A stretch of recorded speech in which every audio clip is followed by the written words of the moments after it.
এটা হলো আমেরিকার লেক পেনিয়র। আর যদি কেউ এই লেকের দিকে তাকায় দেখবেন একদম শান্ত, স্থির আর নিরীহ জল। কিন্তু ৮০-র দশকে মাত্র কয়েক ঘন্টার মধ্যেই এই লেক এমন এক ভয়াবহ ঘটনার সাক্ষী হয়েছিল যা শুনলে আজও মানুষের গায়ে কাঁটা দেয়। সেদিন হঠাৎ করেই লেকের মাঝখানের জল অস্বাভাবিকভাবে ঘুরতে শুরু করেছিল, আর খুব অল্প সময়ে সেখানে তৈরি হয়েছিল বিশাল এক ঘূর্ণি। জলের টান এতটাই ভয়ঙ্কর ছিল যে আশেপাশের যা কিছু ছিল সবকিছু একে একে ওই ঘূর্ণির মধ্যে টেনে নিয়ে যাচ্ছিল। লেকের ধারে বানানো সুন্দর বোটানিক্যাল গার্ডেন পর্যন্ত মুহূর্তের মধ্যেই জলের নিচে তলিয়ে যায়। মাত্র কয়েক ঘন্টার মধ্যে যে লেকের গভীরতা ছিল প্রায় ১০ ফুট, তা বেড়ে দাঁড়ায় ২০০ ফুটেরও বেশি। এমনকি লেকের সঙ্গে যুক্ত খালের জলও উল্টো দিকে বইতে শুরু করেছিল, যেন প্রকৃতির সমস্ত নিয়ম একসাথে ভেঙে পড়েছে। যে জায়গা কখনো ছিল জেলেদের জন্য শান্ত আশ্রয়, সেটাই মুহূর্তে পরিণত হয় এক বিশাল গহ্বরে। তাহলে প্রশ্ন হলো, কেন এমনটা হয়েছিল? এটা কি কোনো সাধারণ প্রাকৃতিক ঘটনা, নাকি এর পেছনে ছিল মানুষের কোনো ভয়ঙ্কর ভুল? আজকের ভিডিওতে সেই রহস্যই উন্মোচন করার চেষ্টা করব। তাই ভিডিওটি সম্পূর্ণ দেখার অনুরোধ রইল। আর নতুন বন্ধুরা অবশ্যই পাশে থাকা সাবস্ক্রাইব লেখাটি প্রেস করে বেল আইকনের অল অপশন সিলেক্ট করুন। ১৯৮০ সালের ২০শে নভেম্বর ভোরবেলা লেক পেনিয়ারের মাঝখানে একটি বড় ড্রিলিং মেশিন বসানো হয়েছিল, যা টেক্সাকো অয়েল কোম্পানি তেলের খোঁজে এই মেশিনটিকে এখানে বসাচ্ছিল। কারণ এই লেকের নিচে ছিল এক বিশাল সল্ট ডোম বা লবণের গম্বুজ, আর বিজ্ঞানীদের ধারণা ছিল এই ধরনের গঠনের চারপাশে তেল থাকার সম্ভাবনাই বেশি থাকে। বহু তদন্ত ইঙ্গিত মিলেছিল যে ডোমের প্রান্তে প্রচুর তেল লুকিয়ে থাকতে পারে। তাই সম্পূর্ণ প্রস্তুতি নিয়ে অভিজ্ঞ কর্মীদের একটি দল এখানে ড্রিল করতে আসে। সকাল প্রায় ৬টা পর্যন্ত সব কিছুই স্বাভাবিক ছিল, কিন্তু হঠাৎই সমস্যা দেখা দেয়। ১৮ ইঞ্চি পুরো ড্রিলটি প্রায় ১২,০০০ ফুট নিচে গিয়ে আটকে গিয়েছে। এমন ঘটনা এর আগেও বহুবার ঘটেছে, তাই কর্মীরা প্রথমে বিষয়টি নিয়ে খুব ভাবেনি। সাধারণত এমন পরিস্থিতিতে একটু জোর দিলেই ড্রিল খুলে যায় আর কাজ আবার শুরু করা যায়। কিন্তু এবার যতবার চেষ্টা করা হচ্ছিল, ড্রিল মোটেও নড়ছিল না। হঠাৎ একটি তীব্র ঝাঁকুনির শব্দ হয়, আর তখন সবাই বুঝতে পারে নিচে কিছু একটা খুবই অস্বাভাবিক ঘটনা ঘটছে। তারা সঙ্গে সঙ্গে প্ল্যাটফর্ম ছেড়ে নৌকায় উঠে লেকের অন্য পারে চলে যাওয়ার সিদ্ধান্ত নেয়। আর ঠিক এই সিদ্ধান্তই তাদের জীবন সেই দিন বাঁচিয়ে দিয়েছিল। কারণ কয়েক মিনিটের মধ্যেই বিশাল ড্রিলিং প্ল্যাটফর্মটি হেলে পড়ে সম্পূর্ণভাবে জলের নিচে ডুবে যায়। অবিশ্বাস্য বিষয় হলো, লেকটির গভীরতা ছিল ১০ ফুট, তবুও এত বড় কাঠামো পুরোটা গিলে নিল। ঠিক তখনই কর্মীরা অনুভব করেন তাদের নৌকাও যেন অদৃশ্য টানে পিছনের দিকে টানতে শুরু করেছে। প্ল্যাটফর্ম যেখান দিয়ে ডুবেছে ঠিক সেখান থেকেই এই টান উঠছিল। নৌকার ক্যাপ্টেন দ্রুত ইঞ্জিন চালিয়ে কোনোভাবে সবাইকে নিরাপদে তীরে নিয়ে আসে। কিন্তু এই ড্রিলিং প্ল্যাটফর্ম ডুবে যাওয়া ছিল বিপর্যয়ের একেবারে শুরু মাত্র। কয়েক মুহূর্তের মধ্যে সেই একই স্থানে লেকের জল বৃত্তাকারে ঘুরতে শুরু করে এবং ধীরে ধীরে তৈরি হয় বিশাল এক ঘূর্ণি। তার শক্তি এতটাই ছিল যে আশেপাশের যা কিছু ছিল সবই টেনে নিচ্ছিল। পুরো ঘটনাই এত দ্রুত ঘটেছিল যে চোখের সামনে কি ঘটছে তা বোঝার সময় মানুষ পাচ্ছিল না। এমন সময় আরেকটি ভয়ঙ্কর ঘটতে থাকে ডেল কামরে খালে। যে খালের জল সাধারণত মেক্সিকো উপসাগরের দিকে বয়ে নিয়ে যায়, সেটাই আজ উল্টো দিকে বইতে শুরু করেছে। অর্থাৎ উপসাগরের জলও এবার লেকের মধ্যে ঢুকতে শুরু করেছে। মাত্র কয়েক মিনিটের মধ্যেই দেখা গেল লেকের জল দ্রুত গর্তটি চুষে নিয়েছে, যেন চোখের সামনে পুরো লেকটাই অদৃশ্য হয়ে গেল। লেক পেনিয়ারের জলে যে ঘটনাটি দেখা গেল, আসলে এই বিপর্যয় ঘটেছিল জলের অনেক গভীরে, পৃথিবী পৃষ্ঠের নিচে থাকা বিশাল লবণের গম্বুজে, যেখান থেকে এই ঘটনাটির সূচনা হয়। লেক পেনিয়ারের তলায় ছিল এক বিশাল সল্ট ডোম বা লবণের গম্বুজ, যা আমেরিকার অনেক জায়গাতেই দেখা যায় এবং সেখান থেকেই লবণ উত্তোলন করা হয়, যাকে বলা হয় সল্ট মাইনিং। এই লবণ গম্বুজের ভেতরে ছিল ৪ স্তরের একটি বিস্তৃত লবণের খনি, যা প্রায় ১৫০০ ফুট নিচ পর্যন্ত নেমে গিয়েছিল। ১৯১৯ সালে খনিটি প্রথম খোলা হয়েছিল এবং টানা প্রায় ৬০ বছর ধরে সেখান থেকে লবণ তোলা হচ্ছিল। প্রথম দিকে খনন কাজ ছিল শুধুমাত্র উপরের স্তর পর্যন্ত, প্রায় ৮০০ ফুট গভীরতায়, কিন্তু সময়ের সাথে সাথে খনিটি আরও গভীর করা হয়। ১০০০ ফুট, ১৩০০ ফুট এবং ১৫০০ ফুট পর্যন্ত বিস্তৃত বিশাল টানেল তৈরি করা হয়। সবচেয়ে নিচের টানেলটি ছিল ১০০ ফুট চওড়া এবং ৮০ ফুট উচ্চতা।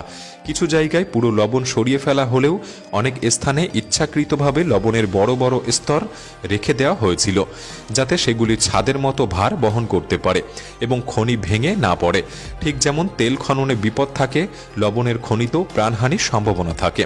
তবে সল্ট মাইনের ঝুঁকি একটু আলাদা, কারণ পুরো খনি খনিটাই টিকে থাকে মোটা লবণের স্তম্ভগুলির উপর। যদি এই স্তম্ভগুলি সামান্য দুর্বল হয়ে পড়ে তাহলে মুহূর্তেই পুরো কাঠামো ধসে যেতে পারে। সবচেয়ে ভয়ের বিষয় হলো যদি খনির ভেতর জল ঢুকে পড়ে, কারণ লবণ খুব দ্রুত জলে গলে যায়।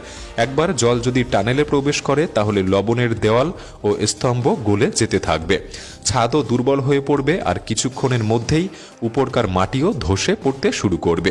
লেক পেনিয়ারের নিচেই এই লবণের খনিতে 1970-এর দশকেই কিছু জায়গায় জল ঢোকার ঘটনাও ইতিমধ্যে দেখা গিয়েছিল, কিন্তু আসল বিপদ ছিল খনির উপরের অংশ, যা প্রায় 1300 ফুট গভীরে। সেখানে থাকা কিছু লবণের স্তম্ভ বছরের পর বছর ধরে চাপ সহ্য করতে করতে দুর্বল হয়ে পড়েছিল। ধীরগতিতে হলেও সেই চাপের প্রভাব জমছিল, আর মাটির নিচে পরিবর্তন হচ্ছিল নিঃশব্দে। এই সবই ছিল এক বড় বিপর্যয়ের পূর্বাভাস, যা সেই একটি বড় আকারে মানুষের চোখের সামনে ধরা পড়েছিল। নভেম্বরের 20 তারিখ 1980 সালের সেই সকালটা শুরু হয়েছিল একদম স্বাভাবিকভাবেই। সেদিনের শিফটের জন্য 55 জন শ্রমিক লেকে নামে সেই বিশাল লবণ খনিতে তেল উত্তোলনের জন্য। কেউ 1300 ফুট গভীরে, কেউ 1500 ফুট নিচে কাজ করছিল, যেমনটা প্রতিদিন তারা করে থাকে। কিন্তু কিছুক্ষণ পর হঠাৎই তারা একটি অদ্ভুত শব্দ শুনতে পায়। একজন শ্রমিক সেই শব্দের দিকে এগিয়ে দেখে জ্বালানির ড্রামগুলি নিজেদের মধ্যে ধাক্কাধাক্কি করছে, আর নোংরা জল হাঁটু পর্যন্ত জমে গিয়েছে। সবাই হতবাক, এতটা জল ভেতরে আসলো কিভাবে? এর আগে জল ঢোকার ছোটখাটো ঘটনা ঘটেছিল ঠিকই, কিন্তু এবার পরিস্থিতি ছিল সম্পূর্ণ ভিন্ন। তারা সঙ্গে সঙ্গে সতর্ক সংকেত দিল। কয়েক সেকেন্ডের মধ্যেই খনির আলো 3 বার টিমটিম করে জ্বলে উঠল, মানে সবাইকে এখনই বের হতে হবে। কিন্তু সমস্যা হলো উপরে ওঠার জন্য ছিল মাত্র একটি লিফট, ধীরগতির, আর একবারে মাত্র 8 জনকে তুলতে পারে। এরপরও কেউ আতঙ্কে ভেঙে পড়েনি, সবাই শান্তভাবে নিজের পালার অপেক্ষা করছিল। একদল উপরে উঠলে বাকিরা নিচে অপেক্ষা করত। এর মধ্যে কিছু শ্রমিক নিজেদের জীবন বাজি রেখে খনির ভেতরের অন্য অংশগুলি ঘুরে দেখছিল, যেন কেউ আটকে না থাকে। এটা ছিল সময় আর জলের বিরুদ্ধে এক ভয়ঙ্কর লড়াই, কিন্তু ভাগ্য আর ট্রেনিং দুটোই সেই দিন তাদের পাশে ছিল। ঘণ্টাখানিক বিশৃঙ্খলার পর 55 জন শ্রমিকই নিরাপদে বাইরে বেরিয়ে আসতে সক্ষম হয়েছিল। কিন্তু বাইরে এসে তারা যা দেখতে পেয়েছিল তা কোনোভাবেই তারা বিশ্বাস করতে পারেনি। তারা দেখে লেকের মাঝখানে বিশাল এক ঘূর্ণি তৈরি হয়েছে, আর সেই ঘূর্ণির মধ্যে অদ্ভুত এক শক্তি যা সবকিছু নিচের দিকে টেনে নিয়ে যাচ্ছে। নদী, নৌকা, গাছ যা সামনে পাচ্ছে সবই গ্রাস করছে। কেউই বুঝতে পারছিল না এত বড় বিপর্যয় এত দ্রুত কিভাবে ঘটল। তবে এর কারণ জানতে খুব বেশি দিন সময় লাগলো না। ভূতত্ত্ব জরিপ করে জানা যায় তারা যে তেল খনন করছিল সেই ড্রিলিং পয়েন্টটি ছিল লবণ খনির একদম উপরে। ড্রিলটি দুর্ঘটনাবশত প্রায় 1300 ফুট নিচের খনির ছাদ ভেদ করে ফেলেছিল। সেই ছাদ ভাঙার সঙ্গে সঙ্গেই লেকের জল খনির ভেতর প্রবল গতিতে ঢুকতে শুরু করেছিল, আর জল যত ঢুকছিল লবণ তত গলছিল, ফলে ছাদ আর স্তম্ভগুলি ভেঙে পড়তে শুরু করেছিল। খুব অল্প সময়ের মধ্যেই খনিটি পুরোপুরি ধসে পড়ে এবং উপরকার জমি সহ গোটা লেকই ভেতরে ধসে যায়। মাত্র 3 ঘন্টার মধ্যেই লেকের 13 বিলিয়ন লিটার জল খনির ভেতরে ঢুকে যায়। এমনকি লেকের মাঝখানে গিজারের মতো একটা বিস্ফোরণও তৈরি হয়েছিল, যা থেকে জল ও ধ্বংসাবশেষ 400 ফুট পর্যন্ত উঁচুতে উঠে গিয়েছিল। এদিকে মেক্সিকো উপসাগরের দিক থেকে সমুদ্রের নোনা জলও আসতে শুরু করেছিল এবং খালি হয়ে যাওয়া সেই বিশাল গর্তের দিকে বয়ে যেতে লাগলো। প্রায় 40 ঘন্টা ধরে চলতে থাকে এই বিপর্যয় এবং অবশেষে যখন জলের স্তর সমান হলো লেকটি আবার ভরে গেল। কিন্তু এখন আর আগের মতো ছিল না। লেকের মিঠে জল বদলে গিয়ে লবণ জলে পরিণত হলো, আর যেখানে আগের গভীরতা ছিল মাত্র 10 ফুট এখন তা হয়ে গেল 200 ফুট। এই পরিবর্তন পুরো লেকের পরিবেশকেই বদলে দিয়েছিল। আগের সব জলজ প্রাণী ও গাছপালা মারা গিয়েছিল, আর নতুন নতুন প্রজাতি ধীরে ধীরে জন্ম নিতে শুরু করেছিল। কিন্তু একটি প্রশ্ন থেকে যায়, তাহলে তেল কোম্পানির ইঞ্জিনিয়াররা কিভাবে এই ভুলটি করেছিল, যেখানে তারা জানতো লবণ খনির উপর ড্রিল চালালে এমন ঘটনা ঘটতে পারে। 1981 সালে একটি রিপোর্ট প্রকাশ করা হলেও সঠিক কারণ জানা যায়নি, কারণ ড্রিলিং প্ল্যাটফর্ম সহ সব নথি লেকের তলায় হারিয়ে গিয়েছিল। তবে কেউ কেউ অনুমান করেন ড্রিল হয়তো ভুল পথে ভূগর্ভে প্রবেশ করেছিল। তাই বেশিরভাগ বিশেষজ্ঞ মনে করে এটা ছিল পরিষ্কার হিসাব নিকাশের ভুল, অর্থাৎ ড্রিলিং পয়েন্ট ভুলভাবে মাপা হয়েছিল এবং তা ঠিক খনির উপরেই গিয়ে আঘাত করে। অবশেষে ঘটনাটি আদালতে গেলেও টেক্সাকো কোম্পানি টাকা দিয়ে সবকিছু মিটমাট করে দেয়। লবণ খনির মালিকরা পান $32 মিলিয়ন আর ধ্বংস হয়ে যাওয়া বোটানিক্যাল গার্ডেন পায় $2.8 মিলিয়ন। আর এই দুর্ঘটনার পর 1986 সালে স্থায়ীভাবে বন্ধ করে দেওয়া হয় এই লবণ খনিটি। লেক পেনিয়ারের এই ভয়াবহ ঘটনার পেছনে ছিল মানুষের ভুল নাকি প্রকৃতির রোষ? এই প্রশ্ন আজও রহস্য হয়ে আছে। আপনার কি মনে হয় এটি ড্রিলিংয়ের ভুল ছিল নাকি প্রকৃতির ভয়ঙ্কর রূপ? আপনার মতামত কমেন্ট বক্সে লিখে জানাতে পারেন।